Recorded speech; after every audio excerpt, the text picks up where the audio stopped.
Assalamualaikum warahmatullahi wabarakatuh. Jumpa lagi dengan Bunda Fitri dalam mata pelajaran Pendidikan Agama Islam. Apa kabarnya Ananda yang solih dan solihah? Semoga semuanya selalu dalam keadaan sehat walafiat. Amin. Alhamdulillah. Nah, Ananda semuanya gimana nih liburannya? Pasti menyenangkan kan? Tentunya tidak lupa untuk selalu menggunakan protokol kesehatan dengan baik.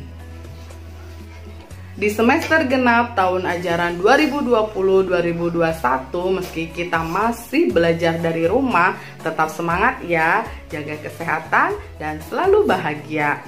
Semoga pandemi COVID-19 ini segera berakhir sehingga kita semua dapat segera berkumpul di sekolah tercinta kita SD YWKA Rel Homeschool Bandung. Ingat pesan Bunda ya, selalu istiqomah dalam melaksanakan ibadah, rajin belajar, dan teruslah berbuat baik kepada siapa saja. Dan teruslah berdoa kepada Allah Subhanahu wa Ta'ala agar kita semua selalu berada dalam lindungannya dan dijauhkan dari segala macam mara bahaya. Juga diberikan kemudahan dan kelancaran dalam menuntut ilmu meski belajar di rumah saja. Amin ya mujibas sailin, amin. Baik, Ananda kelas 6C yang solih dan solihah, untuk materi agama hari ini kita akan belajar tentang bab 6 yaitu Surat Al-Maidah. Yuk langsung saja kita simak dengan baik dan benar penjelasannya dalam video berikut ini. Sebelum belajar, mari terlebih dahulu kita berdoa sebelum belajar. Bismillahirrahmanirrahim. Rabbi zidni ilman warzuqni fahman. Amin. Bismillahirrahmanirrahim. Ananda yang solih dan solihah, pada kesempatan kali ini kita akan belajar di kelas 6 ya. Pelajarannya yang ke-6 yaitu materi indahnya saling membantu dan hidup rukun. Nah, adapun submateri yang akan kita bahas adalah kandungan dari Quran Surat Al-Maidah ayat kedua dan ketiga dan Quran Surat Al-Hujurat ayat ke-12 sampai ke-13. Nah, coba perhatikan di gambar ini ya. Ada dua orang anak nih yang sedang membantu pada orang yang lebih tua. Quran Surat Al-Maidah ayat kedua ini berisi tentang ajakan tolong-menolong dalam mengerjakan kebaikan dan takwa. Dan jangan tolong-menolong dalam perbuatan dosa dan permusuhan.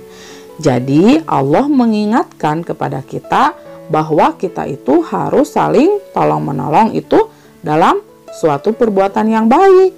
Nah, tidak boleh kita tolong-menolong itu dalam suatu perbuatan yang dosa. Karena pada masa Nabi dulu, orang Arab itu cenderungnya mereka itu sangat ta'asub. Ta'asub itu fanatik yang sangat kuat terhadap kabilahnya masing-masing. Sehingga walaupun misalkan ada satu orang di antara kabilah mereka itu berbuat salah, maka mereka itu akan membantunya walaupun dia berbuat salah. Nah, dilarang oleh Allah. Jadi, kalau perbuatan dosa tidak boleh, tapi kalau perbuatan yang baik itu yang boleh. Nah, kemudian kalau Quran Surat Al-Maidah ayat ketiga di sini, Allah mengingatkan umatnya agar tidak takut terhadap orang-orang kafir, tetapi takutlah hanya kepada Allah. Jadi Nabi Muhammad itu mendapatkan gangguan yang sangat luar biasa dari para kaum kafir Quraisy Mekah. Maka kata Allah, jangan takut kepada orang kafir, karena sesungguhnya orang-orang kafir itu makhluk Allah, dan Allah yang mampu memutarbalikan keadaan mereka. maka takutlah kepada Allah, kita berdoa kepada Allah, kita berusaha kepada Allah, dan takut itu hanya kepada Allah. Insya Allah akan membukakan jalan bagi kita. Kemudian Quran surat Al-Maidah ayat yang ketiga ini juga mengatakan bahwa segala perintah Allah itu harus kita laksanakan dan segala larangannya harus kita tinggalkan. Nah, inilah yang kita namakan sebagai takwa.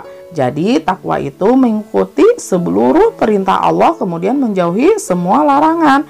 Selain itu, kita juga harus mensyukuri nikmat yang telah Allah berikan kepada kita. Jadi sebagai seorang makhluk yang diberikan segalanya oleh Khalik, oleh Allah, maka sudah sepatutnya lah kewajiban kita untuk bersyukur atas segala apa yang telah diterima dari Allah.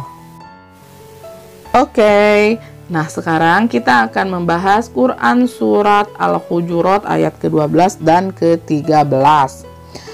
Nah, kalau Quran surat Al-Hujurat ayat ke-12 ini mengatakan jika kita beriman kepada Allah, maka janganlah kita berprasangka buruk. Prasangka di sini itu maksudnya prasangka yang buruk ya. Kalau husnudon tidak apa-apa, tapi kalau suudzon, nah itu tidak boleh terhadap orang lain. Karena berprasangka itu dosa besar. Jadi kita itu tidak boleh saling berprasangka terhadap orang lain. Karena prasangka itu sebetulnya kita tidak mengetahui kejadian yang sebenarnya. Itu adalah sesuatu yang gaib sebelum kita mampu membuktikannya. Jadi kita jangan menuduh orang melakukan sesuatu perbuatan yang jelek karena kita tidak tahu pasti apa yang terjadi itu. Nah, sedangkan yang namanya fitnah itu lebih kejam dari pembunuhan. Jadi tidak boleh kita saling suudzon terhadap orang lain. Jadi husnudon saja ya. Nah, dalam Quran surat Al-Hujurat ayat ke-13 ini dikatakan bahwa orang yang paling mulia di sisi Allah adalah orang yang paling bertakwa.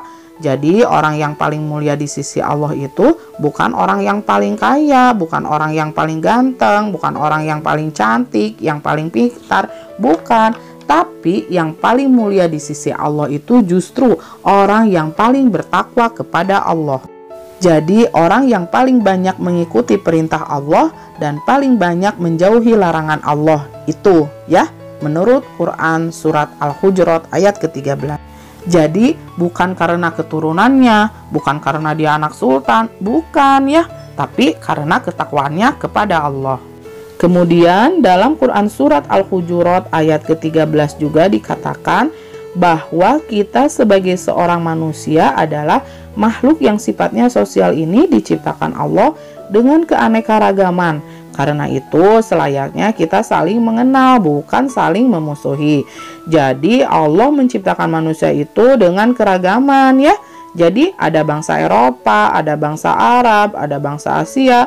Bangsa Asia terbagi lagi, ada orang Cina, orang Korea, orang Indonesia. Orang Indonesia terbagi lagi, ada orang Jawa, orang Sunda, orang Bugis, dan sebagainya.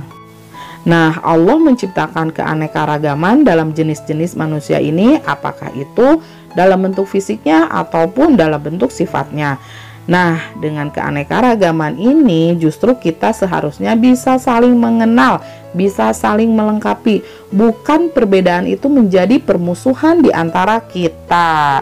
Ya, nah alhamdulillah pembelajaran kita pada kali ini sudah selesai. Semoga kita dapat mengamalkan Al-Quran dalam kehidupan sehari-hari ya. Nah, itulah untuk materi agama hari ini. Tidak lupa untuk selalu dipelajari, pahami, dan amalkan. Tetap sehat, tetap semangat, dan tetap bahagia meski belajar di rumah saja. Sampai berjumpa kembali di minggu selanjutnya dalam mata pelajaran pendidikan agama Islam. Akhirul kalam, wabillahi taufiq wal hidayah. Wassalamualaikum warahmatullahi wabarakatuh.